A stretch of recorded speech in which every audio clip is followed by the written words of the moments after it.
हालांकि सांस्कृतिक रूप से अयोध्या हमेशा रिच रही है, उस पर किसी को कोई परहेज नहीं है, लेकिन जो भौतिक रूप से अयोध्या को आगे बढ़ना चाहिए वो विकास रुका हुआ था। तो तब की अयोध्या में, अब की अयोध्या में और भविष्य की अयोध्या को किस तरह जोड़ते हैं?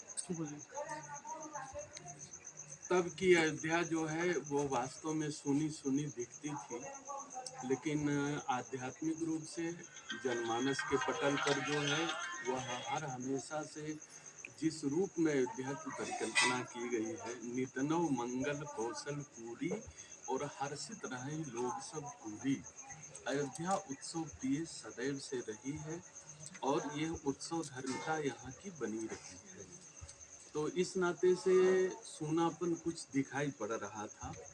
जो भौतिक विकास चाहिए था, जिस प्रकार की सड़कें चाहिए थी, जिस प्रकार के द्वार चाहिए थे, जिस प्रकार के बाहरी आवरण इसका एक रंग रोगन युक्त दिखना चाहिए था, उस वैभव का अभाव विगत 500 वर्षों में रहा। लेकिन अब ये अयोध्या जो है वह विश्व पटल पर अपना जो इसका पूर्व रूप है उस पूर्व रूप में धीरे धीरे लौट रही है।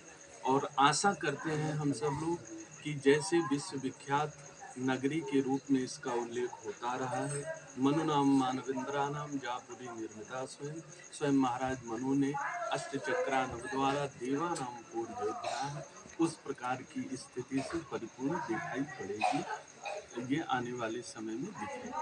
केवल भगवान राम का मंदिर नहीं, जो आसपास की अयोध्या है, जो भगवान राम से जुड़े और स्थल हैं, उनका भी विकास साथ में हो रहा, तो इसका क्या प्रभाव आप देखते हो भविष्य में?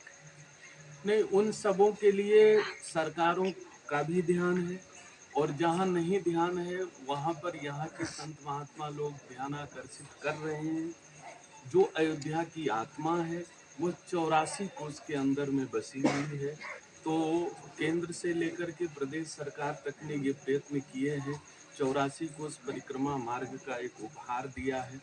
और उसके बाद यहाँ के जो पौराणिक नाम हैं उन पौराणिक नामों को भी पुनर्स्थापित करने का प्रयास, जैसे पंचकोशी अयोध्या को अयोध्या धाम के रूप में, इसके बाहर जो फैजाबाद शहर के नाम से जाना जाता था उसको भी अयोध्या छावनी, अयोध्या कैंट के रूप में इसके गरिमामयी नाम की भी स्थापना किया है। उसके बाद कई एक रिंग रोड और एक बहुउद्देशीय बैराज सरयू जी पर निर्माण करने की योजना है, एक सीता झील की परियोजना है।